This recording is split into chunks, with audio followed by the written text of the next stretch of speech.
जी अस्सलाम वालेकुम दोस्तों, आज के सियासतनामे में खुश आमदीद। आज के सियासतनामे में जो खबरें शामिल होंगी उसमें सबसे पहले है थ्री इडियट्स की जो मुलाकात हुई है इमरान खान साहब के साथ, उस पर गुफ्तगू करेंगे। फिर उसके बाद अमेरिका पाकिस्तान के तल्लुकात पर एक मीटिंग हो रही है अमेरिका में, जिसमें डोनाल्ड लू भी शामिल हो रहे हैं, उस पर बातचीत करेंगे। नदीम अंजम साहब पर जो DGIS है इस वक्त, उस पर बात करेंगे थोड़ी सी, उनकी किस जगह पे अपॉइंटमेंट हो सकती है। और फिर नवाज शरीफ का मुस्तकबिल क्या है, इस पर थोड़ी सी गुफ्तगू करूँगा एंड पे। सबसे पहले आते हैं ये जो थ्री इडियट्स जिनका मैंने शुरू में जिक्र किया। ये थ्री इडियट्स हैं जो तीन वकील हैं जिन्होंने पूरी PTI को इस वक्त जून साला अपने शिकंजे में किया हुआ है। ये वो मुफाद परस्त टोला है जो जिनका सियासत से कोई लेना देना नहीं है, और ये PTI को मुसलसल नुकसान पहुंचा रहा है।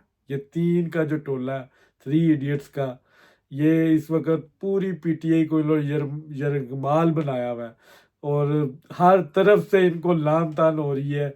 ये इस्लामाबाद हाई कोर्ट जाते हैं, वहाँ से एक हुक्मनामा ले आते हैं कि जी इमरान खान साहब से हमारी इसी वक्त मुलाकात करवाई जाए।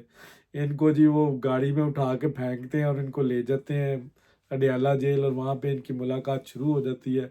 आगे से इमरान खान साहब फूल तपे हुए हैं, गुस्से में बैठे हुए हैं। जो मैं आपको अंदरूनी कहानी बता रहा हूँ इस मीटिंग की, जो जो मुझे एक्चुअल न्यूज़ पहुंची है। फूल तपे हुए हैं कि जी तुम लोगों क्या कर रहे हो बाहर बैठ के। ये उनको खुशखबरी देते हैं कि जी हम पेशावर हाई कोर्ट से भी हार गए हैं। और इमरान खान साहब जो आगे से गालियां निकालते हैं इनको कि यार तुम लोग कर क्या रहे हो। और इनकी परफॉर्मेंस आप देख रहे हैं थ्री इडियट्स की, कि इन्होंने कोई अभी तक कोई एक फेवर नहीं दी PTI को। और इमरान खान साहब को मुझे हंसी आ रही है इस वक्त, माजरत, कि इनकी अभी तक समझ ही नहीं आ रही, पूरी PTI को इनकी समझ नहीं आ रही कि ये तीन लोग PTI के साथ कर क्या रहे हैं इस वक्त। इन्होंने अन्नी मचाई हुई है, यकीन करें। जब से PTI इलेक्शन लूज किया तब से लेके अब तक इन्होंने, यकीन करें, ऐसे ऐसे गंदे मशवरे दिए हैं PTI को, जिससे इनका बचना जो है नामुमकिन हो चुका है। अच्छा, मैं इस नतीजे पे पहुंचा हूं, मैं फैक्चुअल बात कर रहा हूँ, ये तीनों जोन से हैं, तीनों वकील, ये पक्के एस्टेब्लिशमेंट के साथ मिले हुए हैं, पक्के। ये दोनों तरफ खेल रहे हैं, अगर ये मिले नहीं हुए तो ये दोनों तरफ खेल रहे हैं। इन्होंने अब तक की जो भी इनकी डेवलपमेंट, जो भी इनकी परफॉर्मेंस है ना, वो 0/0। इन्होंने कोई फेवर नहीं दी। इमरान खान साहब के इन्होंने 2 केस लड़े हैं और उनकी बेसिस पे ये MNA बन के असम्बली में बैठे हुए हैं और यकीन करें मज़े ले रहे हैं। इन्होंने वैसे सारी जिंदगी नहीं इन्होंने पार्लियामेंट में आना था, क्योंकि इन्होंने इमरान खान साहब के केस लड़े हैं फ्री में, और इमरान खान साहब ने पूरी पार्टी जो उनसे इनके हाथ में दे दी है, अली जफर, ये गौर खान और ये मरवत। और ये ऐसे वकील हैं, इन्होंने सारे केसेस PTI को हरवाए हैं। इमरान खान साहब जेल में है, उनका जो मुकदमा लड़ा, ठीक है। फिर उसके बाद इन्होंने जो मशवरे दिए इलेक्शन से पहले कि हम किस पार्टी में जाएंगे, इनको इमरान खान साहब ने इख्तियार दिया। और मरवत साहब ने खुद ही ये मीडिया में आके कह दिया कि ये सब कुछ हमारी गलती की वजह से ही हुआ। इन्होंने उस पार्टी को, पहले इन्होंने बल्लेबाज की नजरियाती को ज्वाइन किया जिसका निशान बल्लेबाज था। उनके साथ पता नहीं किस किस्म की मीटिंग की, उन्होंने बाद में आके कह दिया मेरे साथ तो कोई इनका कोई कॉन्ट्रैक्ट ही नहीं है, मेरी पार्टी के साथ लेना देना ही कोई नहीं है। वो आज तक इन PTI को समझ नहीं आई वो किसने करवाया, ठीक है, डिस्प्यूट उनके साथ, किससे ये मीटिंग करते रहे हैं। फिर उसके बाद इन्होंने वादतुल मुस्लिमीन के साथ कॉन्ट्रैक्ट करने की कोशिश की, वो फिर एक मजहबी रंग दे दिया गया। फिर एंड पे इन्होंने उस पार्टी के साथ अपना ज्वाइन किया जिसने इलेक्शन ही नहीं लड़ा, जिसका कोई बंदा कहीं से लड़ा ही नहीं, उसे बकायदा लिख के दिया हुआ। और ना उन्होंने रिजर्व सीटें मांगी। बहरहाल पेशावर से भी वो पहले इनका बल्ला निशान गया इलेक्शन से पहले, इन्हीं 3 वकीलों की वजह से। फिर उसके बाद इलेक्शन के बाद जो मखसूस नशिस्तें मिल रही थी वो भी नहीं हुई। मिली।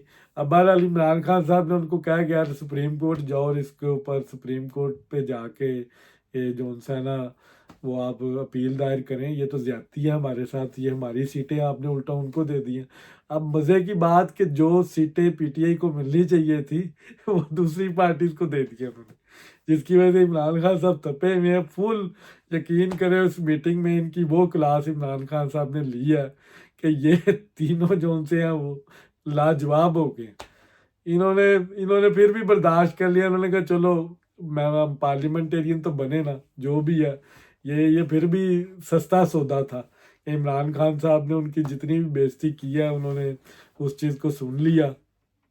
बाहर आके ये कोई किसी किस्म की कोई इख्तलाफी जोन सी है वो बात नहीं करते। इनकी कोशिश है कि ये पार्लियामेंट में रहें और इंजॉय करें, मज़े लें, ठीक है। वो फिर उसके बाद इनका एक कोर कमेटी का इजलास होता है जिसमें हामिद रज़ा साहब जो सुन्नी इत्तेहाद कौंसिल के हैं और इनके बाकी पार्लिमानी मेंबर्स जितने भी हैं वो चढ़ दौड़ते हैं इन वकीलों के ऊपर। यकीन करें उसकी उस इजलास की भी अंदर की कहानी मैं आपको बताऊं तो वो इन तीनों पे वो लान तान करते हैं, जो गालम गलोच करते हैं कि इन तीनों ने हमारी पार्टी का बेड़ा गर्क कर दिया है। हामिद रज़ा साहब भी कह रहे हैं कि यार आप लोगों ने किस किस्म के मशवरे हमें दिए हैं कि हम हर जगह से हमें पसपाई हो रही है, कहीं से भी हमें कोई फिलहाल अभी तक कोई रिलीफ नहीं मिल रहा। आप किस किस्म के वकील हैं? अब ये तीनों जो उनसे हैं फिर उसके बाद एक लामिया निकलता है कि हमने 5-6 एंकर्स का बायकाट करना है, लेकिन जो मरवत साहब हैं वो इस चीज़ को मानते ही नहीं है। वो मुसलसल उन प्रोग्रामों में जा रहे हैं जिनका वो बायकाट किया हुआ है। उस पर भी बात होती है तो मरवत साहब आगे से कहते हैं मैं किसी का पाबंद नहीं हूँ, मुझे इमरान खान साहब रोकेंगे तो मैं रुकूंगा। अब ना वो गौहर खान साहब की बात मानते हैं, ना वो पार्टी की किसी नोटिफिकेशन को वो मानते हैं। वो सिर्फ इमरान खान को मानते हैं जो इस वक्त जेल में बैठा हुआ है और वो सजा याफ्ता है। और वो पार्टी मूर्ख, कोई लीगली वो कोई भी किसी किस्म का कोई लेटर इशू नहीं कर सकता। और मरवत साहब कह रहे हैं कि मैं इमरान खान को मानता हूँ, मैं किसी को नहीं मानता।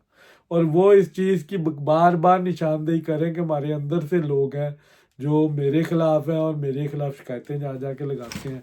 बहरहाल क्योंकि ये आपस में इनकी इक़्तिदार की लड़ाई है, कोई पब्लिक अकाउंट्स कमेटी का चेयरमैन बनना चाहता है, कोई लीडर ऑफ द हाउस बनना चाहता है। अब मसला ये है कि ये पार्टी जो सुन्नी इत्तेहाद कौंसिल को जिसने ज्वाइन किया उसकी असम्बली में कोई प्रेजेंस ही नहीं है। अब ये आगे मुझे लग रहा है कि जो हालात चल रहे हैं आगे जाके ये मामला मज़ीद ख़राब होंगे। ये मामला यहाँ पे अब पता नहीं, अब इनका अपोजिशन लीडर भी आता है सुन्नी इत्तेहाद कौंसिल का कि या इसमें भी अब ये ग्रुप बन जाता है, क्योंकि आज़ाद सारे आज़ाद हैं इस वक्त। अब ये मामला आगे चलेंगे तो पता चलेंगे। बहरहाल अभी फ़िलहाल ये 3 लोगों ने इस पार्टी का बेड़ा गर्क करके रख दिया है। इन लोगों ने पीटीआई को जितने भी केसेस थे उन सब में पसपाई हुई है। कोई इनकी परफॉर्मेंस कोई नहीं है। अगर ये मेरिट पे होते, मेरिट पे आए होते तो ये कभी भी वकील ये पीटीआई की तरफ से ये कभी भी मेंबर ना बनते। इन्होंने शॉर्टकट यूज़ किया, पीटीआई को सारे केसेस भी हरवाए और ये शॉर्टकट लेके ये पार्लियामेंट तक पहुंचे। और इस वक्त पूरी पार्टी को उन्होंने यरगमाल बनाया हुआ है। जो मशवरे ये फ़िलहाल दे रहे हैं वो सब गलत दे रहे हैं।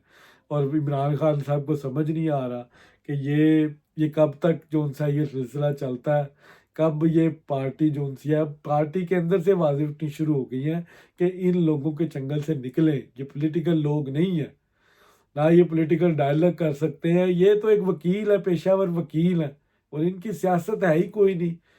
ना ये ग्रास रूट लेवल पे की कोई सियासत कर सकते हैं, ना ही असम्बली की सियासत कर सकते हैं। पाकिस्तान की पार्लिमानी सियासत एक डिफरेंट सियासत है।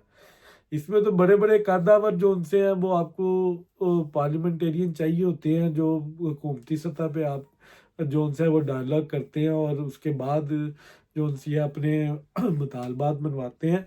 और ये तो फिलहाल ये लड़ रहे हैं, आपस में लड़ रहे हैं। अब असद कैसर साहब और केपी के जो इस वक्त सीएम है इनकी आपस में पुरानी दुश्मनी है। अब असद कैसर साहब के भाई चाहते थे कि वो स्पीकर बने केपी की असम्बली के, लेकिन अमीन गंडापुर साहब ने उनको नहीं बनने दिया। अब अमीन गंडापुर साहब मुफाहमत चाह रहे हैं फेडरल गवर्नमेंट से, और वो चाहते हैं कि वो तवील मुद्दत जो उनसे वो सीएम रहे। लेकिन असद कैसर को ये चीज़ पसंद नहीं है, क्योंकि जो काम करते हैं अली अमीन उसके अपोजिट उन्होंने जाना। उन्होंने क्या किया, उन्होंने फ़ौरन ही बयान देना शुरू कर दिए कि मैं इस मुफाहमत को मानता ही नहीं हूँ, हम तो मज़ाहमत करेंगे, हमने चलने ही नहीं देनी है, हमने असम्बली भी नहीं चलने देनी है, हमने मज़ाहमत करनी है। अब वो हार्ड स्टांस ले रहे हैं। इनकी आपस में असल में लड़ाई है, और ये आपस की लड़ाई में पार्टी का तो नुकसान हो रहा है, लेकिन उससे ज़्यादा मुल्क का और अवाम का नुकसान हो रहा है। केपीकी के अवाम बड़े बड़े मसाइल में इस वक्त घिरी हुई है, और ये उसको अपनी सियासत की नज़र कर रहे हैं, एक दूसरे की टांगे खींच रहे हैं। बहरहाल ये नॉन पार्लियामेंटेरियंस लोग हैं, इन ग्रास रूट लेवल से इनका तल्लुक कोई नहीं है, इनके जुगाड़ लगे हुए हैं। अब जिस तरह की धांधली केपी में हुई है, अभी तो सिर्फ पंजाब की बातें हो रही है ना, और 9 हल्के खुले हैं, 9 सीटों पे नून लीग जीती है।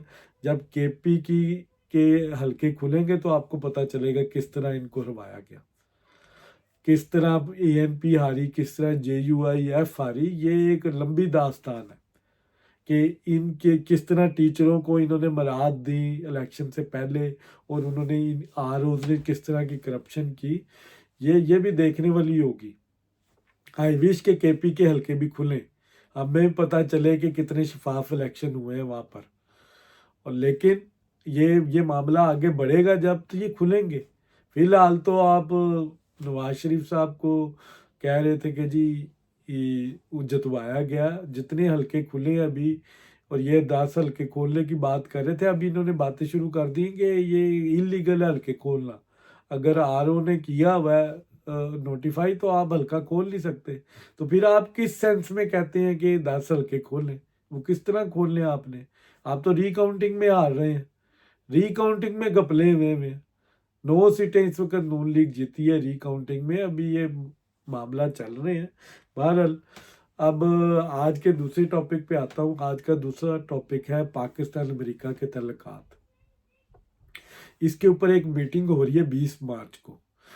अब PTI ने अमेरिका में PR एक फर्म है जिसको हायर किया अमेरिका में लॉबिंग करने के लिए, और वो चाहते थे कि पाकिस्तान के जितने भी मामलात हैं वो इस लॉबी के थ्रू हम अपने इन्फ्लुएंस करें, और ये जो अमेरिका की सेनेट है इसमें हमारे मामलात पे डिबेट हो। इन्होंने लॉबिंग हायर की, लोग हायर किए और जो बाकायदा लॉबिंग करते रहे। अब वो उस सारी लॉबिंग के नतीजे में वहाँ पे एक मीटिंग हो रही है। अब ये एक यूजुअल मीटिंग है जो यूजुअली होती है पाकिस्तान में। अभी फ्रेश मैंडेट आया है पाकिस्तान के, जो इस वक्त जोग्राफी सूरत हाल है, एक तरफ अफ़गानिस्तान है, एक तरफ इंडिया है और ईरान है, तो वो इस तरह की मीटिंग्स कॉल करते हैं। बहरहाल उस प्रेशर में एक मीटिंग 20 मार्च को हो रही है जिसका एजेंडा है कि पाकिस्तान की इलेक्शन के बाद की सूरत हाल क्या है, इकोनॉमी की क्या सूरत हाल है इस वक्त पाकिस्तान में, और इस वक्त इंटरनल मामलात क्या चल रहे हैं पाकिस्तान में। अब उस मीटिंग को PTI जो सी है वो अब पोलिटिसाइज कर रही है। अब उस मीटिंग में डोनाल्ड लू साहब भी हैं जिन्होंने इस सारे मामला के बारे में प्रेजेंटेशन देनी है। अब PTI जी अब पूरे सोशल मीडिया पे पोलिटिसाइज कर रही है कि जी ये मीटिंग हमने कॉल की है, और ये थिंक टैंक्स जितने इमरान खान के उधर ज़ोंबीज बैठे हैं उन्होंने ये मीटिंग कॉल की है। अब देख रहा अमेरिका एक्शन लेगा। पहले तो ये एब्सोल्युटली नोट की बातें करते थे कि जी बैरूनी मुदाखलत नहीं होनी चाहिए पाकिस्तान में। अब ये खुद चाह रहे हैं, ये खुद चाहते हैं कि अमेरिका मुदाखलत करे। अब ये पाकिस्तान की दाखिली खुद मुख्तारी पे एक बहुत बड़ा सवालिया निशान है कि एक पार्टी चाहती है कि अमेरिका मुदाखलत करे। बहरहाल इस मीटिंग के जो मिनट्स जो भी होंगे, इसका मैं आपको ये श्योरिटी दे रहा हूँ कि इसका पाकिस्तान से कोई लेना देना नहीं। वो एक उनकी अपनी इंटरनल मीटिंग है, वो जोग्राफी लिहाज से वो करते हैं। वो बिल्कुल उसमें जो उनको प्रेजेंटेशन देने वाला बंदा है डोनाल्ड लू है, जिसके ऊपर साइफर अलमरूफ साइफर जो इमरान खान साहब ने इल्ज़ाम लगाया हुआ है कि इसने हमें साइफर दिया था, वही बंदा इनको जो उनसा है वो प्रेजेंटेशन में पॉइंट्स बताएगा कि पाकिस्तान में इलेक्शन के नतीजे में जो गवर्नमेंट आई है वो फेयर है कि नहीं फेयर। बहरहाल पाकिस्तान में पीटीआई का काम ही प्रोपेगंडा, और वो प्रोपेगंडा कर रहे हैं मुल्क से बाहर भी। मुल्क की वो परवाह नहीं करते, उनको तो सिर्फ अपने से लेना देना। इमरान खान साहब यही बार बार कहते हैं कि भाई मुझे नहीं पता, ये गवर्नमेंट नहीं चलनी चाहिए, मैं जेल में हूँ ना, तुम लोग सारे भी जेल में आ जाओ, इस गवर्नमेंट को मैंने चलने नहीं देना। आपने किसी किस्म के इससे मुज़ाकरात नहीं करने। वो बाकायदा केपी के जो उनसे हैं वो लोगों को कह रहे हैं कि वो लिस्टें बनाओ जिन्होंने हमारे अगेंस्ट काम किया है, जिन्होंने धांधली नहीं की, हमें ही पता चले वो कौन लोग हैं, हम उनको सजाएं दें, लिस्टें बनाएं, कौन आरओस थे, कौन जो उनसे थे वो पुलिस ऑफिसर्स थे। अब केपी में जो आईजी है वो चेंज करना चाहते हैं, इमरान खान साहब की बड़ी ख्वाहिश है, क्योंकि जो इमरान खान साहब के सबसे बड़े लीडर हैं मुराद सईद साहब, वो नहीं आ रहे, क्योंकि आईजी पंजाब की तरफ से रेजिस्टेंस है, वो पकड़ लेंगे उनको। तो वो चाहते हैं आईजी भी चेंज हो, मेरी मर्जी की टीम हो, और अहमद असलम इकबाल जैसे लोग, मुराद सईद जैसे लोग, मुराद सईद साहब सेनेट में भी आना चाह रहे हैं। इमरान खान साहब की ख्वाहिश है कि वो सेनेट में आए, लेकिन सबसे पहले वो अपनी प्रेजेंस तो शो करें, वो है किधर। अब वो आईजी की वजह से प्रेजेंस शो नहीं कर रहे कि वो पकड़े जाएंगे, वो कानून को मतलूब है वो लोग। बहरहाल इसमें एक और खबर जो अमेरिका के हवाले से मैंने देनी थी कि नदीम अंजुम साहब जो उनसा हो सकता है उनकी अपॉइंटमेंट, क्योंकि इस वक्त जो उनसी है वो एक्सटेंशन जो उनसी है वो किसी भी वक्त ख़त्म हो सकती है, और वो शायद वो अपॉइंट हो जाए अमेरिका में एज ए सफ़ीर, क्योंकि इस वक्त पाकिस्तान के जो ख़ारजी मामलात हैं अमेरिका के साथ वो बहुत ज़रूरी है, उनकी बॉन्ड को इम्पोर्टेंस दी जा रही है पाकिस्तान के इस्टेब्लिशमेंट के हलकों में भी, और वो चाहते हैं कोई ऐसा बंदा है जो पाकिस्तान का केस जो उनसा है वो बेहतरीन तरीके से लड़े। तो नदीम अंजुम इस वक्त बेहतरीन चॉइस है कि वो पाकिस्तान के जो उनसे हैं वो मामलात को समझते हैं, और वो पाकिस्तान के केस बड़ा अच्छा उधर डिफेंड कर सकते हैं। तो ये एक हो सकता है पॉसिबिलिटी। अब ये तो आने वाला वक्त ही बताएगा नदीम अंजुम साहब ज्वाइन करते हैं एज ए कि कोई भी रिस्पॉन्सिबिलिटी अमेरिका में कि नहीं। अब आते हैं नवाज शरीफ साहब का मुस्तकबिल क्या होगा। फिलहाल पीटीआई स्पेकुलेट कर रही है कि नवाज शरीफ आउट है और वो कोई रोल प्ले नहीं कर रहे। मुझे जो अभी आज सेनेट की कुछ सीटें अनाउंस हुई हैं उसमें तकरीबन नवाज शरीफ साहब की टीम है, नासिर भट्ट साहब हैं, तलाल चौधरी साहब हैं, फिर परवेज़ रशीद जो नवाज शरीफ साहब के पुराने एक साथी हैं, उनको टिकट दिया है। तो बज़ाहिर लग रहा है नवाज शरीफ के साहब की टीम जो उनसी है वो सेनेट में इंशाल्लाह अपना रोल प्ले करेगी। तो अब नवाज शरीफ साहब फ़िलहाल पंजाब में मरीम नवाज शरीफ साहब के पीछे खड़े हैं, वो पूरा फोकस है उनका पंजाब की तरफ, पूरी वो अपनी जो उनका तजर्बा है वो मरीम नवाज को दे रहे हैं। और मरीम नवाज की एक्टिविटी से भी लग रहा है जितनी वो एक्टिव है, प्रो एक्टिव है, और जिस तरह वो ट्विटर पे भी एक्टिव है और जिस ऑन ग्राउंड भी वो एक्टिव है, वो लग रहा है कि वो एक मेच्योर पॉलिटिशियन है। और उसकी वजह यही है कि उनके पीछे नवाज शरीफ साहब है। वो ब्यूरोक्रेसी को किस तरह डील करना है एक्सक्यूज मी, और बाकी मामलात किस तरह सूबे में चलाने, नवाज शरीफ साहब उस तजर्बे को मरीम नवाज साहिबा के थ्रू जो उनसे वो इम्प्लीमेंट करवा रहे हैं। और ये नज़र आ रहा है पंजाब में इंशाल्लाह जो रमज़ान के बाद जो डेवलपमेंट होने जा रही है वो देखने के लायक होगी। तो बहरहाल ये थी आज का सियासतनामा। मुझे दे इजाज़त अगले सियासतनामे तक। बहुत शुक्रिया।